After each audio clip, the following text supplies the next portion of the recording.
हालत जो है 77वें वर्षगांठ के बाद भी, आज़ादी के 77 साल के बाद भी बदली नहीं है। क्या कहना है इस पे आपका?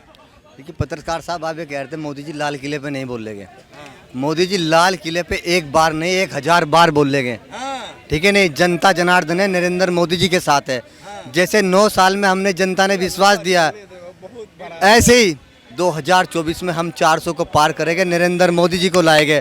मैं आपको पूर्ण रूप के साथ बता रहा हूँ पत्रकार साहब महोदय, इन चोरों को जो 75 साल से देश को लूटने का काम किया है और देश के अंदर हिंसा के नफरत का काम किया है, इन लोगों ने गरीबों का खून चूसने का काम किया है। लेकिन अगर गरीबों की आवाज़ को सुना है वो नरेंद्र मोदी जी ने सुना है। आज संसद के अंदर जो आवाज़ उठाया गरीबों का और मजलूम का, वो नरेंद्र मोदी जी ने उठाने का काम किया है। अगर बोला है भाई, मणिपुर में कितने बार मोदी जी ने बोला है। क्यों नहीं करते आप? बिहार की बात क्यों नहीं करते आप पंजाब की बात क्यों नहीं करते? एक मणिपुरी को लेकर बैठ गए। एक कांड मणिपुरी में होता है, मैं वहाँ की निंदा करता हूँ, मैं मणिपुर की निंदा करता हूँ और मैं कहता हूँ वहाँ के मुख्यमंत्री को इस्तीफा दे देना चाहिए, वहाँ के सांसद को इस्तीफा दे देना चाहिए। लेकिन अगर देश की बात करी जाए, देश के विकास की बात करी जाए, वो विकास नरेंद्र मोदी जी ने किया है। अगर मुस्लिम समाज को आज घर मिला है, जल लाइट पानी मिला है, वो नरेंद्र मोदी जी ने दिया। लेकिन वो तो नफरत फैलाते हैं, ऐसा आरोप लगाती है भाजपा के ऊपर। भाई साहब आराम से आगे आइए ना, आगे आइए। अरे आगे आइए भाई साहब, आराम से शांत। क्या कहना चाह रहे हैं?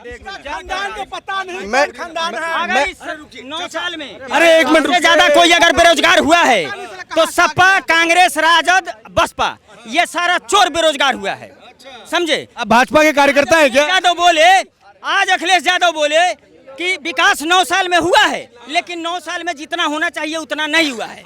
तो हम कहते हैं अखिलेश बाबू आपको दिखेगा कैसे? आपका विकास तो सिर्फ, अरे सुनो मैं यूपी की बात बता दूं, सेंट्रल आपका विकास तो सफाई में हुआ है, आपका विकास तो परिवार में हुआ है, आपका विकास तो आपके चाटुकार में हुआ है, आपका विकास तो अपने परिवार में हुआ है। तो 9 साल में आपको विकास कहां से पूरा दिख जाएगा? और ये 9 साल का जो विकास है ये पूरे देश का विकास है, देश के एक एक जनता का विकास है। तो इसमें टाइम लगा है, ये सामने दिख रहा है। और तुम लोगों ने तो बस 2G, 3G, 4G, चारा, कतरा, जमीन, ये सब घोंट के खाया है, अपने परिवार, रिश्तेदार, चाटुकार को चमकाया है। तो तुमको कहां से दिखाई देगा? ये 2600 का 2600 गद्दार और चोर है। ये बोल रहे हैं कि मोदी के अहंकार को तोड़ेंगे और अगली अहंकार तो राहुल गांधी को है, अहंकार तो अखिलेश यादव को है, अहंकार तो तेजस्वी यादव को है कि मेरा बाप फैक्ट्री लगाया है, उसका सुप्रीमो हम है, चांदी के चम्मच में पैदा हुए हैं, जिंदगी भर हम ही रहेंगे। जमींदार का जमींदारी ये देश आजाद होने के बाद खत्म हो गया और इन नेताओं का जमींदारी ये सोचने लगे कि हमारी जमींदारी तो आजीवन बनी रहेगी, हम आजीवन इस देश पर राज करते रहेंगे। लाखों लोगों ने इस देश के आजाद